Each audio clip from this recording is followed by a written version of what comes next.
CAPF aspirants, इस video में मैं एक बहुत इंपॉर्टेंट एक्सपेक्टेड रिपोर्ट क्वेश्चन के बारे में डिस्कस करूंगी जो 2024 में एग्जाम में सीएपीएफ एग्जाम में आने की उम्मीद है। इसके पहले मैं एक अनाउंस करना चाहती हूँ। वो अनाउंसमेंट ये है कि मैं टेस्ट सीरीज लॉन्च कर रही हूँ सीएपीएफ पेपर 2 का, जो 4 अप्रैल से रिलीज होगा। और ये टेस्ट पेपर्स आपको मेरे वेबसाइट capfreshme.com में मिलेगा। तो अगर capfreshme.com आप खोलेंगे और एकदम बॉटम में आप जाएंगे तो बॉटम में आपको प्रोडक्ट दिखेगा। आप स्क्रीन में देख रहे हो, आपको प्रोडक्ट दिखेंगे। देखिए, ये सारे प्रोडक्ट दिखेंगे। वैसे ही आप स्क्रॉल करोगे ऐसे तो आपको कई प्रोडक्ट्स दिखेंगे। उसमें एक इवैल्यूएशन का प्रोडक्ट दिखेगा, वो है टेस्ट पेपर्स का। तो मैं एक एक करके टेस्ट पेपर रिलीज करूंगी और 4 अप्रैल को मैं पहला टेस्ट पेपर रिलीज करूंगी। उसका मॉडल आंसर्स भी अवेलेबल रहेंगे और उसके क्वेश्चन पेपर भी अवेलेबल रहेंगे। तो जिसको इवैल्यूएशन करवाना है वो क्वेश्चन पेपर लेंगे, और जिसको सिंपली मॉडल आंसर्स चाहिए तो वो डाउनलोड कर सकते हैं मॉडल आंसर्स, वो एकदम फ्री में रहेगा।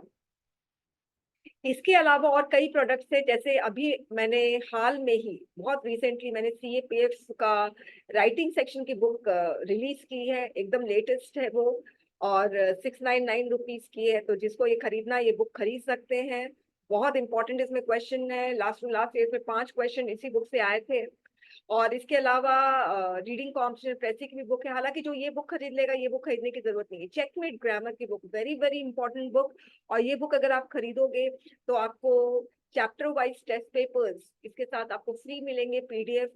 और साथ में अगर आपको वीडियो क्लासेस ज्वाइन करनी है तो 159 रुपीज पर मंथ में चेक सीएपीएफ ग्रामर की वीडियो क्लासेस भी अवेलेबल है यूट्यूब में। तो आप मेरे प्लेलिस्ट में जाओगे, आपको दिखेगा CAPF complete grammar video lectures. फिर स्टूडेंट्स, इसमें आपको ना पीडीएफ भी मिलेंगे। एक पीडीएफ आपको मिलेगा, वो है प्रीवियस ईयर का सॉल्व पेपर्स, पेपर 2 का। पिछले 6 साल का सॉल्व पेपर्स आपको यहाँ पर मिलेगा और सिर्फ 99 रुपीज में ये है। आप लोग इसको खरीद सकते हैं। और अगर आपको सीएपीएफ ग्रामर का प्रैक्टिस करना है तो एक तो चैप्टर वाइज टेस्ट पेपर्स है ही 250 रुपीज में। हालांकि ये आपको बुक के साथ मिल रहा है फ्री में, मगर ऐसे खरीदना है तो आप ऐसे खरीद सकते हो। जैसे टेंस है, ट्रांसफॉर्मेशन है, फिर डिग्री का ट्रांसफर, इसके सबके चैप्टर वाइज आपको क्वेश्चंस मिलेंगे एकदम सीएपीएफ पैटर्न के अकॉर्डिंग। अगर आपको ग्रामर के 25 मार्क्स, जिस तरह से 25 मार्क्स का क्वेश्चन पूछा जाता है जिस पैटर्न से, अगर उसको प्रैक्टिस करना है तो ये वाला आप लीजिए। 54 प्रैक्टिस सेट्स है विद सॉल्यूशन। और प्रीवियस ईयर का सॉल्व पेपर्स भी आपको मिलेगा ग्रामर का। फाइन। तो चलिए अब हम रिपोर्ट क्वेश्चन हम लोग देखते हैं। एक रिपोर्ट क्वेश्चन है स्टूडेंट्स जो बहुत इंपॉर्टेंट है और मुझे लगता है 2024 में इस पे क्वेश्चन आ सकता है। या तो इस पे कुछ आर्गुमेंट क्वेश्चन आ जाएगा, तो आर्गुमेंट क्वेश्चन मैंने फ्रेम नहीं किया है, और या तो इस पर रिपोर्ट क्वेश्चन आ सकता है। तो रिपोर्ट क्वेश्चन है ग्लोबल फोसिल फ्यूल इकोनॉमी। ये रिपोर्ट क्वेश्चन का अगर आपको पीडीएफ चाहिए तो आप टेलीग्राम ग्रुप आप ज्वाइन कर सकते हो, कॉम्पिटिटिव इंग्लिश बाय रश्मि। इसका आपको पीडीएफ मिल जाएगा। इसके अलावा बहुत जो राइटिंग सेक्शन बैच मेरा हुआ उसमें जितने भी क्वेश्चन हैं उसके आंसर्स आपको, उसके पीडीएफ आपको मिल जाएंगे। तो शुरू करते हैं। Global fossil fuel economy. तो अगर जब हम ये क्वेश्चन हम बोलते हैं तो हमें लगता है इसमें हम क्या लिखें, ये क्वेश्चन क्यों इम्पोर्टेंट है। तो स्टूडेंट्स देखिए, सबसे पहली चीज है कि क्लाइमेट चेंज जो है वो अपनी चरम सीमा पे है। और जितने नेशंस हैं, जितने इन्वायरमेंटलिस्ट हैं, वो लोग सबका मेजर कंसर्न यही है कि हमें क्लाइमेट चेंज के इफेक्ट को मिटिगेट करना है, क्लाइमेट चेंज के इफेक्ट को रिड्यूस करना है। ठीक है। तो COP28 जो हुआ था दुबई में, उसमें सबसे बड़ा जो अ, मुद्दा था वो था कि फॉसिल फ्यूल को किस तरह से हम रिड्यूस करें। इसके पहले जितनी भी मीटिंग हुई थी, क्लाइमेट ऑफ कॉन्फ्रेंस जिसको कहते हैं, जितनी भी मीटिंग हुई थी उसमें यही बात हो रही थी कि हमें फॉसिल फ्यूल को रिड्यूस करना चाहिए। मगर COP28 में सबसे पहली बार फॉसिल फ्यूल को बंद करने की बात हुई। तो इसीलिए ये क्वेश्चन निकल के आया है कि फॉसिल फ्यूल को अगर हम यूज करना बिल्कुल बंद कर दें तो हमारे इकोनॉमी का क्या होगा। क्योंकि हमारी इकोनॉमी है सबसे ज्यादा फॉसिल फ्यूल बेस्ड इकोनॉमी है। फॉसिल फ्यूल को बंद कर देंगे तो फिर इकोनॉमी तो पूरी डामाडोल हो जाएगी, राइट। तो चलिए शुरू करते हैं। तो ये फॉसिल फ्यूल इकोनॉमी, अब आप रिपोर्ट का फॉर्मेट देख लीजिए। दिल्ली 30 जुलाई 2024। तो स्टूडेंट्स कोई कोई क्या होते हैं, डेट ऐसे लिखते हैं जो कि बिल्कुल सही नहीं है। मैं आपको बता दूं किस तरह से ये लोग डेट लिखते हैं। ये जैसे 30 जुलाई है, तो कोई कोई डेट ऐसे लिखेंगे, ओके, 30, फिर पॉइंट देकर 7, ऐसे करके, और 24। एकदम गलत है। ये तरीका ही नहीं है डेट देने का, कहीं पर भी ये तरीका नहीं है। आपको प्रॉपर डेट देना है। 30, TH, जुलाई, JULY। अक्टूबर को आप OCT मत लिखिएगा, पूरा अक्टूबर लिखिए। और 2024 बाय स्पेशल करस्पॉन्डेंट लिख सकते हो, बाय लोकल करस्पॉन्डेंट लिख सकते हो। मैंने कैपिटल सिटी दिल्ली हमारा है तो मैंने वो लिख दिया, मगर आप XYZ लिख सकते हो, बाय ABCD लिख सकते हो, बाय लोकल करस्पॉन्डेंट लिख सकते हो। आपको अपना नाम नहीं देना है, ओके। तो आप यहाँ पर बेस्ट है local correspondent, special correspondent, XYZ, ABCD दे सकते हो, ठीक है। प्लेस, आपको प्लेस नहीं देना है तो ABCD XYZ दे दो, मगर इस प्लेस के अलावा, दिल्ली के अलावा आप कोई और प्लेस मत मेंशन करना, ओके, ठीक है। अब ये फॉसिल फ्यूल इकोनॉमी ये है। अब बहुत सारे लोग हेडलाइन को, बहुत सारे ऐसे कैंडिडेट्स हेडलाइन को अंडरलाइन करते हैं। अंडरलाइन नहीं करना है स्टूडेंट्स हेडलाइन को, ठीक है। आप अगर न्यूज़पेपर देखते हो तो न्यूज़पेपर में जितनी भी हेडलाइंस है क्या वो अंडरलाइन होते हैं?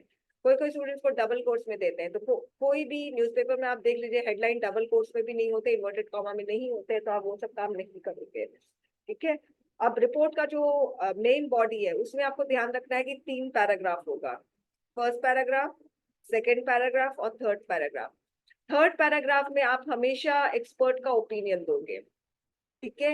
एक्सपर्ट का सजेशन दोगे, या गवर्नमेंट ने क्या इनिशिएटिव लिया है ये बताओगे।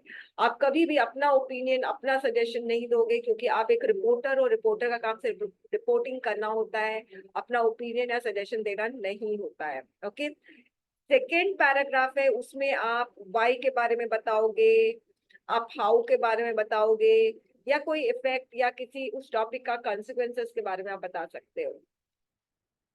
और फर्स्ट पैराग्राफ में आप पूरे इसको आप ओपन कर दोगे। आप फर्स्ट पैराग्राफ में इससे कनेक्टेड कोई रिसेंट इवेंट हुआ है आप उसके बारे में बता सकते हो, ठीक है। या ये क्या है फॉसिल फ्यूल इकोनॉमी, आप ये बता सकते हो। रही बात हेडलाइन की, तो आप ये एज इट इज ये पूरा हेडलाइन ले सकते हो, या कोई आपको कोई क्रिएटिव सा हेडलाइन आपको समझ में आ रहा वो आप लिख सकते हो, मगर हेडलाइन 4, 5 शब्दों से ज्यादा का नहीं होना चाहिए। कोई कोई बोलते हैं कि मैम सोर्सेज लिखना जरूरी है कि नहीं, तो स्टूडेंट सोर्सेज आप लिखोगे, आपके मार्क्स में कोई इजाफा नहीं होगा। सोर्सेज नहीं लिखोगे तो आपके मार्क्स में कोई कटौती नहीं होगी, ठीक है। इनफैक्ट सोर्सेज मत ही लिखो, मैं तो यही कहती हूँ, क्यों टाइम को अननेसेसरी किल कर रहे हो। मतलब ऐसी चीजों पे जिस पे आपके मार्क्स में कोई बढ़ोतरी होने वाली नहीं है, ओके। पहले तो सोर्सेज लिखो, फिर उसका सोचो क्या सोर्सेज लिखो, तो अननेसेसरी टाइम किल हो रहा है एग्जाम में, एक एक सेकेंड इंपॉर्टेंट होता है। तो स्टूडेंट्स, फर्स्ट पैराग्राफ में मैंने लिखा है फॉसिल फ्यूल क्या होता है। तो fossil fuel coal, oil, gas, ये जो फॉसिल फ्यूल है, they are the fundamental drivers of the technological, social, economic and development progress, ठीक है। एट प्रेजेंट मैं ये बताना चाहती हूँ कितना फॉसिल फ्यूल यूज होता है। आप बोल रहे हो उसको पूरा बंद करने के लिए, तो इसमें लिखा है 4/5 of global primary energy comes from coal, oil and gas. फिर कोल के बारे में बताया, coal is the world's dominant and the dirtiest industrial source of energy. Dirtiest इसलिए बोला है क्योंकि इसको बंद करने की बात हो रही, क्यों? क्योंकि क्लाइमेट चेंज में सबसे ज्यादा इसी का रोल है। Oil is the world's large, फिर मैं ऑयल के बारे में बता रही हूँ, largest energy source for transportation sector. Transport में ऑयल यूज होता है। और जो नेचुरल गैस है वो ऑयल और कोल के मुकाबले कम यूज होता है, मगर इसका भी कंजम्पशन बहुत बढ़ रहा है इलेक्ट्रिसिटी प्रोडक्शन में, क्योंकि जो कोल है वो बहुत ज्यादा CO2 एमिट करता है, मगर नेचुरल गैस उतना नहीं करता है, मगर करता है, ठीक है। तो अब मैं ये बोल रही हूँ यहाँ पर सेकेंड पैराग्राफ में 60% का जो ग्लोबल इलेक्ट्रिसिटी है, ग्लोबल यानी पूरे दुनिया का जो इलेक्ट्रिसिटी है उसका 60% जो है वो फॉसिल फ्यूल प्रोड्यूस करता है, डिस्पाइट द फैक्ट कि वो क्लाइमेट चेंज में बहुत बड़ा रोल प्ले करता है, और उसकी वजह से कितने लोग मर रहे हैं। फिर मैंने COP28 के बारे में बताया कि उसके जो ग्लोबल लीडर्स हैं सभी को इस सहमति पे आए हैं कि फॉसिल फ्यूल इकोनॉमी को बिल्कुल बंद कर देना, नेट जीरो 2050। ये बहुत इंपॉर्टेंट है स्टूडेंट।